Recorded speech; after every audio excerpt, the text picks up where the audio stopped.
بسم اللہ الرحمن الرحیم۔ السلام علیکم ناظرین، آپ یوٹیوب چینل دیکھ رہے ہیں، میں عمران خان ہوں۔ ناظرین، آج آزاد کشمیر کے شہریوں کے حوالے سے، آزاد کشمیر کے حوالے سے آج ایک بڑا اہم دن ہونے جا رہا ہے، کیونکہ آج فیصلہ ہو جائے گا۔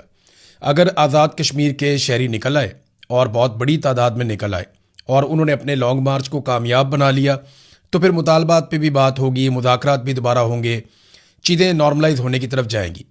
لیکن اگر آج عوام نہ نکلی اور عوامی جوائنٹ ایکشن کمیٹی کے لوگ اکیلے رہ گئے تو پھر یاد رکھیے گا، جو لوگ اس کمیٹی کے اندر شامل تھے یا جو لوگ بھی اس کے ساتھ کام کرتے رہے ہیں، ان کے خلاف ایک بڑا ہولناک اور خوفناک قسم کا کریک ڈاؤن ہوگا۔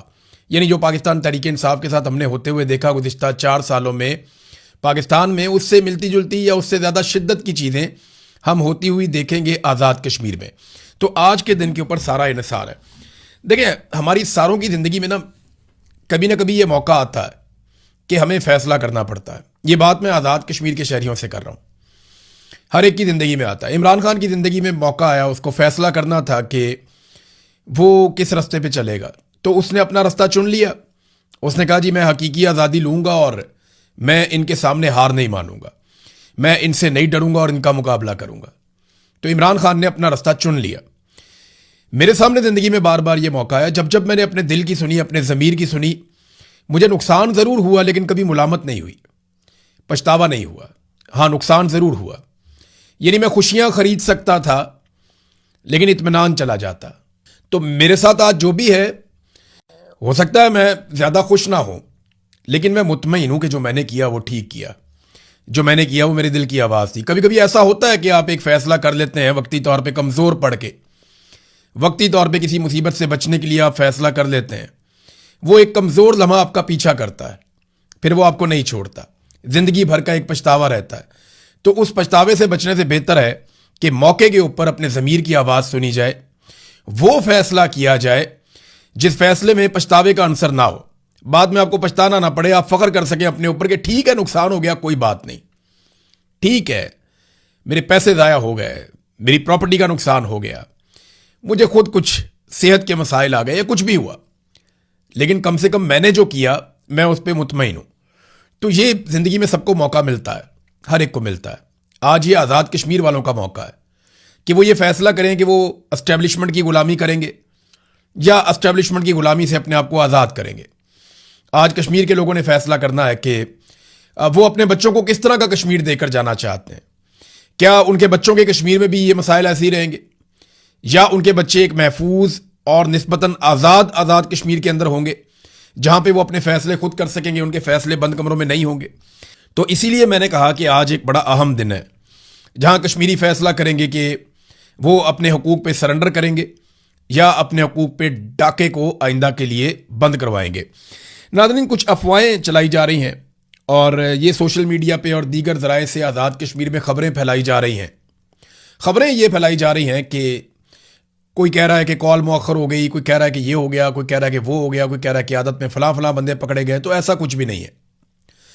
جو عوامی جوائنٹ ایکشن کمیٹی کی ساری قیادت ہے وہ محفوظ ہے اور وہ آپس میں کسی نہ کسی طرح رابطے میں بھی ہیں، نمبر 1۔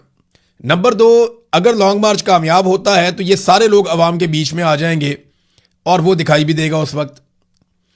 اور نمبر 3، ابھی تک احتجاج کی کال کو مؤخر نہیں کیا گیا، یعنی احتجاج کو کینسل نہیں کیا گیا۔ ابھی تک 9 جون کا احتجاج عملی طور پہ ایگزسٹ کر رہا ہے، اس کی کال ابھی تک ختم نہیں کی گئی۔ اور یہ جو آفیشیل اکاؤنٹس ہیں وہاں سے یہ خبر بار بار دی جا رہی ہے کہ افواہوں پہ آپ کان نہ دھریں۔ مارکیٹ میں بہت ساری لانگ مارچ کے حوالے سے افواہیں پھیلائی جا رہی ہیں، مگر آفیشلز کہہ رہے ہیں کہ ان کے اوپر کان مت دھریں اور آپ فوکس رکھیں 9 جون کے اپنے احتجاج کے اوپر۔ ناظرین، ہم نے آج کچھ مناظر برطانیہ میں بھی دیکھے جو عجیب مناظر ہیں، ہم یہ توقع نہیں کر رہے تھے ماضی میں کبھی کہ ایسا بھی ہوگا، لیکن عاصم منیر صاحب نے جس طریقے سے پاکستان کو چلایا ہے، ہم نے بہت ساری چیزیں پہلی مرتبہ ہوتے ہوئے دیکھی۔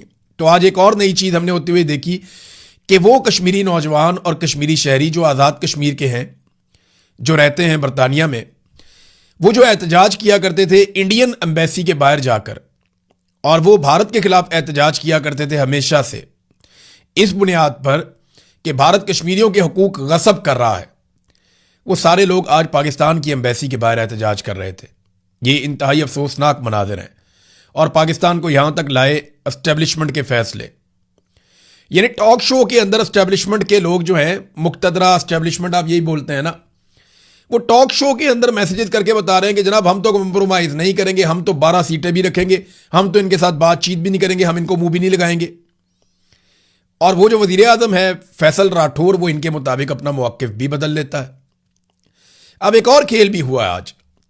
فیصل راٹھور نے میری انفارمیشن کے مطابق جو وزیر اعظم ہے آزاد کشمیر کا, اس نے پاکستان پیپلز پارٹی کی قیادت کو بتایا کہ جو کھیل اس وقت اسٹیبلشمنٹ کھیل رہی ہے آزاد کشمیر میں, یا تو آپ الیکشن ملتوی کروا دیں کہ الیکشن ہی نہ ہو وہاں پہ, اور اگر آزاد کشمیر میں الیکشن ہوا اور اپنے شیڈول کے مطابق ہوا جو کہ جولائی کے آخر میں ہونے جا رہا ہے, 1 مہینہ اور کچھ دن اس میں باقی ہیں, اور اگر تو الیکشن اپنے شیڈول کے مطابق آزاد کشمیر میں ہوتا ہے تو ہم اپنے حلقوں میں بھی نہیں گھس سکیں گے اس کے بعد, کیونکہ دیکھیں پیپلز پارٹی کا وہاں پہ وزیر اعظم بنایا گیا, فیصل راٹھور اس کا نام ہے, اور وہ اسٹیبلشمنٹ کے ساتھ بڑے اچھے طریقے سے چلتا ہے.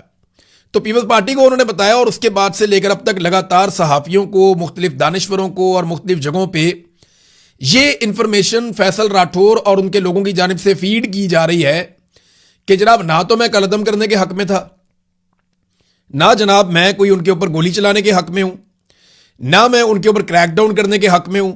میں تو مذاکرات کرنا چاہتا تھا, لیکن یہ سارا کچھ اسٹیبلشمنٹ نے کیا ہے, تو آپ جناب یہ خبریں چلائیں, آپ جناب یہ دعوے کریں ٹی وی کے اوپر, اور خود منہ سے ایک لفظ بولنے کو تیار نہیں ہے. تو یہ عوام کو بیوقوف سمجھتے ہیں کہ ان کے لیے جناب بیانیہ بنایا جائے کہ فیصل راٹھور بے گناہ ہے, نواز شریف بے گناہ ہے, زرداری بے گناہ ہے, اور یہ سارا کچھ زبردستی اسٹیبلشمنٹ نے کر دیا, اور یہ تو بیچارے روٹی کو چوچی کہتے تھے. ایسا نہیں ہے. میں کچھ چیزیں ریکارڈ پہ لانا چاہتا ہوں, اور مجھے آزاد کشمیر کے لوگ میری تصحیح کر سکتے ہیں. آپ خود بتائیں مجھے, یہاں کمنٹ کر کے آپ بتا دیں کہ کیا نواز شریف نے یا زرداریوں نے, شریفوں نے یا زرداریوں نے, کسی نے بھی ابھی تک مذمت کی ہے جو راولا کوٹ میں قتل عام ہوا یا جو آپریشن ہوا اس کی, یا ایک عوامی جوائنٹ ایکشن کمیٹی کو قلعدم قرار دینے پر انہوں نے کوئی مذمت کی ہو یا کوئی سٹیٹمنٹ دیا ہو اس عمل کے خلاف؟ تو نہ نواز شریف بولا, نہ زرداری بولا, اور نہ ان کے خاندان بولے, اور نہ ان کی پولیٹیکل پارٹیز بولی. تو یہ تو بینیفیشری ہیں اس سارے کھیل کے. یہ پبلک کو باور کرواتے ہیں کہ جناب یہ ہم نہیں کر رہے, یہ کر رہے ہیں, یہ کر رہے ہیں, وہ کر رہے ہیں. پبلک کو کہانی کوئی اور سنا دیتے ہیں, لیکن اندر کھاتے ہیں یہ اسٹیبلشمنٹ کی پوری سہولت کاری کر رہے ہیں. وہ جو ظلم کرتے ہیں یہ اس کے حصے دار ہیں. مجھے بتائیں نا, وہاں پہ اب کوئی جرنیل بیٹھ کے تو آئینی ترمیم نہیں کر رہے تھے نا. آئینی ترمیم تو انہوں نے زرداری اور نواز شریف کے ذریعے کروائی ہے. فضل الرحمان اس کے اندر حصے دار بنے. یہ جو کچھ انہوں نے پاکستان کے ساتھ الیکشن چوری کیا ہے, اگر زرداری اور نواز شریف نہ کرتے تو یہ جرنیل تو اکیلے الیکشن چوری کر کے خود آ کے ایم پی اے سینیٹر بن کے تو نہیں بیٹھ سکتے تھے. تو یہ سارے ہر چیز کے اندر برابر کے مجرم ہیں. لہذا جہاں پہ ایکسپوز کیا جاتا ہے ملٹری اسٹیبلشمنٹ کو ان کے گناہوں کی پاداش میں, وہاں ان کے سہولت کاروں کا نام لینا بھی اشد ضرورت ہے کہ یہ لوگ بھی رسپانسیبل ہیں اور یہ اس کے بینیفیشری ہیں. یہ جوتے پالش کر کر کے اور آپس میں ایک لائزون بنا کے 2 نمبری کر کے انہوں نے ملک کو لوٹنے کا ایک طریقہ ڈھونڈا ہوا ہے اور مل جل کر کاروائی ڈال رہے ہیں. جو کچھ راولا کوٹ میں ہوا, کسی نے کوئی مذمت نہیں کی, کسی نے کوئی بات نہیں کی, یہ برابر کے شریک ہیں. ناظرین, ایک اور بڑی امپورٹنٹ چیز ہے, وہ یہ ہے کہ اتوار کی رات کو راولا کوٹ میں ہوا کیا. دیکھیں آج منگل کا دن ہے, کل پیر کا دن تھا. میں سارا دن کوشش کرتا رہا کہ ساری معلومات میں اکٹھی کروں. میں نے درجن بھر لوگوں سے بات کی, الگ الگ لوگوں سے انفارمیشن لی کہ ایکچولی راولا کوٹ میں کیا ہوا. ایک تو پورے کشمیر کے اندر جو ہے وہ بات کرنا ہی عذاب بنا ہوا ہے. انٹرنیٹ, موبائل فون, یہ چیزیں بند ہیں. مواصلات کا پورا نظام درم برم کر کے بند کیا ہوا ہے کہ لوگ آپس میں رابطے میں نہ رہیں. اور یہ سارا کچھ کیا ہوا ہے تاکہ عوامی جوائنٹ ایکشن کمیٹی کے لوگ زیادہ تر آپس میں رابطوں میں نہ آ سکیں, اور اگر وہ رابطوں میں آ گئے تو پھر وہ کیا کریں گے, وہ زیادہ بہتر کوارڈینیشن کے ساتھ نکلیں گے.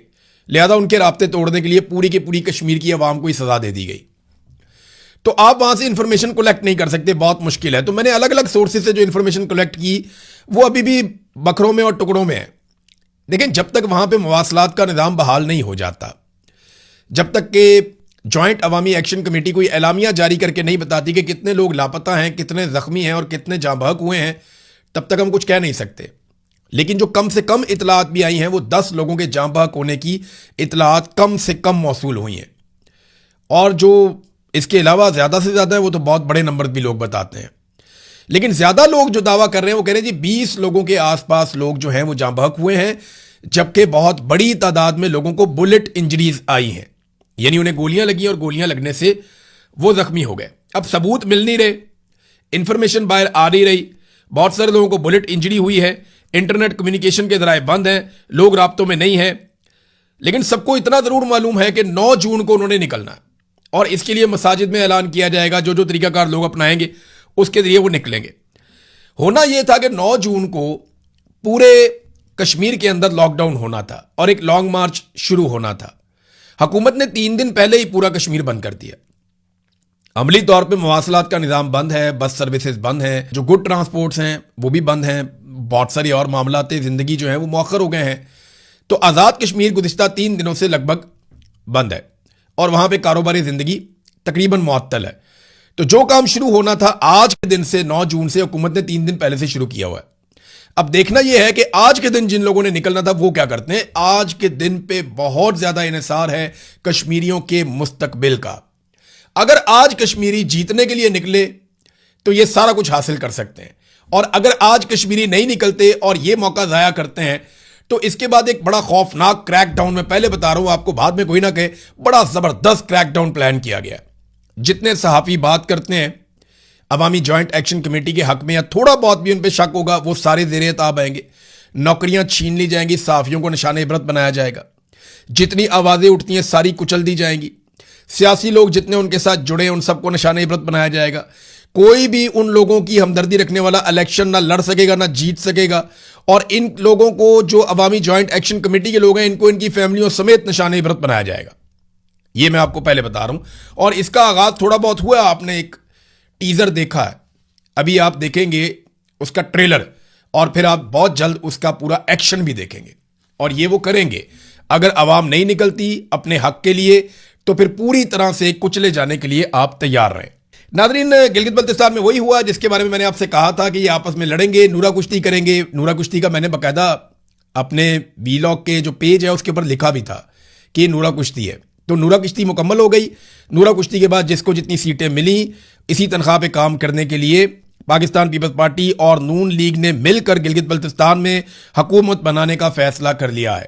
ابھی تھوڑے دن پہلے تک وہ کہتے ہیں یہ بہت برے ہیں، یہ چور ہیں، یہ فارم 47 پہ آئے ہوئے ہیں، یہ غلط فیصلے کر رہے ہیں، یہ آپ کا حق مار رہے ہیں، یہ آپ کے حق پہ ڈاکہ ڈال رہے ہیں۔ اور اب وہ دوسرا کہہ رہا تھا نہیں یہ ہے چور، یہ فراڈی ہے۔ تو دیکھو انہوں نے کراچی کا کیا حال کیا، وہ تمہارا بھی یہی حال کریں گے۔ اور اب وہ دونوں بیٹھ گئے مل کے، اور مل کر اب وہ گلگت بلتستان کے وسائل کو لوٹیں گے، اور آپ یہ ہوتا ہوا دیکھیں گے۔ ہمیشہ سے یہی ہوتا چلا جا رہا ہے، جو ان کو ملٹری اسٹیبلشمنٹ کہے گی نا یہ کرتے چلے جائیں گے۔ تو مل کر اب انہوں نے حکومت بنانے کا فیصلہ کیا ہے۔ پاکستان تحریک انصاف جیتی ہے یا نہیں جیتی؟ تحریک انصاف نے سارے لوٹے تباہ کر دی ہیں، یعنی ان کا الیکشن لڑنے میں جو سب سے بڑی کامیابی آپ کہہ سکتے ہیں وہ یہ ہے کہ جتنے لوگ گلگت بلتستان میں لوٹے بنے تھے وہ سارے ریجیکٹ ہو گئے۔ حالانکہ ان کی بڑی اپنے علاقوں میں ووٹ بینک بھی تھا، اپنے علاقوں میں پہچان بھی تھی، اور وہ زوم کے ساتھ الگ ہوئے تھے جب خالد خورشید کے خلاف پورا ایک آپریشن کیا گیا تھا کہ جناب ہمیں تو ہمارے لوگ ووٹ ڈال دیں گے، نہیں پڑے ووٹ، فارغ ہو گئے۔ تو پی ٹی آئی نے لوٹے سارے ٹھوک دیے، حتیٰ کہ بڑا لوٹا جو تھا وہ بھی ٹھوک دیا، گو کہ خود پاکستان تحریک انصاف اکثریت نہیں لے سکی۔ ہاں، جو میں نے بات کی پچھلے ویلاگ میں، اب بیرسٹر گوہر بھی وہی بات کر رہے ہیں، اور انہوں نے وضاحت کے ساتھ بات کی، یہ کوئی ڈھکی چھپی بات نہیں ہے۔ بیرسٹر گوہر نے صاف کہہ دیا کہ جناب ہمارے ساتھ پری پول ریگنگ ہوئی ہے۔ دیکھیں، جو دھاندلی پاکستان تحریک انصاف کے ساتھ گلگت بلتستان میں ہوئی اس کا 80% الیکشن والے دن سے پہلے ہو چکا تھا۔ جو انہوں نے کرنا تھا انہوں نے پہلے کر دیا تھا، پہلے انہوں نے تیاری بڑی کمال کی تھی، بار بار آپ کو بتا رہا تھا کہ وہ یہ بھی کر رہے ہیں، وہ یہ بھی کر رہے ہیں، وہ یہ بھی کر رہے ہیں، وہ یہ بھی کر رہے ہیں، اور الیکشن والے دن انہوں نے یہ کرنا ہے، اور الیکشن والے دن انہوں نے وہ کر دیا۔ 2-3 سیٹیں جو ہیں وہ ایسی ہیں جہاں پاکستان تحریک انصاف کے حمایت یافتہ امیدواروں کو جیتنا چاہیے تھا، وہ انہوں نے زبردستی لے لی، لیکن زیادہ تر سیٹیں انہوں نے الیکشن ہونے سے پہلے ہی چھین لی تھی، دیوار کے ساتھ لگا کے، لیول پلینگ فیلڈ نہ دے کر، انتخابی نشان نہ دے کر۔ دوسرا جو انتخابی نشان ایک اتحاد کی صورت میں ملا وہ بھی ان سے چھین لیا، ان کے ووٹر لسٹوں کے اندر جو تبدیلی کر دی گئی، پولنگ سٹیشنز کو اٹھا کے کہیں سے کہیں پہنچا دیا گیا، اپنی مرضی کا عملہ لگا دیا گیا، اور ہر حربہ استعمال کیا گیا۔ یہاں تک کہا گیا کہ اگر آپ نے پیپلز پارٹی اور نون لیگ کو ووٹ نہ دیا اور پی ٹی آئی کو ووٹ دیا تو یاد رکھیے گا جیسے ہم نے خیبر پختونخوا کی گندم بند کی ہے, ہم گلگت بلتستان کی گندم بھی بند کر دیں گے.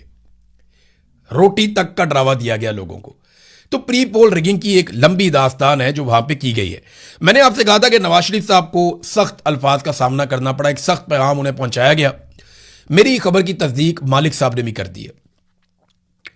محمد مالک صاحب کا بھی ایک کلپ آ گیا, وہ بھی یہ کہہ رہے ہیں کہ نواز شریف صاحب کو یہ بتا دیا گیا جناب آپ کا ڈنگ نکل گیا ہے اور آپ اب کراؤڈ پولر نہیں رہے تو آپ کچھ نہیں کر سکتے, لہذا واپس جائیں. تو میں نے آپ کو پہلے بتایا تھا کہ میاں نواز شریف صاحب کو وہاں پہ جس قسم کی انہوں نے تقریر کی اس کے بعد ان پہ اعتراض ہوا, انہیں سخت پیغام پہنچایا گیا, انہیں وہاں سے نکال دیا گیا. دیکھیں بندے اکٹھے کر لینا کوئی مسئلہ نہیں ہے, یہ تو آئی پی پی جو ہے وہ پاکستان کی غیر مقبول ترین جماعت ہے, وہ بھی بندے اکٹھے کر لیتی ہے. پیسہ پھینک تماشا دیکھ, یعنی بڑا آسان ہے, آپ کے پاس پیسہ ہونا چاہیے, آپ پیسہ پھینکتے جائیں, مزدوروں کو, غریبوں کو, کمزوروں کو, محنت کشوں کو فیکٹریوں سے اٹھا کے بندوں کو بسوں میں بھر کے آپ لاتے جائیے اور آپ 50,000 بندہ سامنے اکٹھا کر لیں تو آپ کا بہت بڑا جلوس بن جائے گا. بندے تو فضل الرحمان صاحب بھی مدارس میں اکٹھے کر لیتے ہیں, وہ ایک نعرہ لگاتے ہیں مذہبی نوعیت کا اور مدارس کو کہہ دیتے ہیں اپنے سٹوڈنٹس کو لے کر آ جاؤ, بسیں چلی جاتی ہیں, وہ سٹوڈنٹ سارے پہنچ جاتے ہیں اور سامنے 10-12,000 15,000 کا مجمع ہوتا ہے اور وہ اتنے آرگنائز بیٹھتے ہیں کہ لگتا ہے جیسے 50,000 ہیں. تو فضل الرحمان صاحب بھی بندے اکٹھے کر لیتے ہیں, بندے تو آئی پی پی بھی اکٹھے کر لیتی ہے, باقی لوگ بھی کر لیتے ہیں. بندے اکٹھے کر لینا الگ بات ہے, اس کراؤڈ کو کنٹرول کرنا, اس کو چارج کرنا اور اس کو اپنے ساتھ لے کر چلنا یہ لیڈر کر سکتا ہے.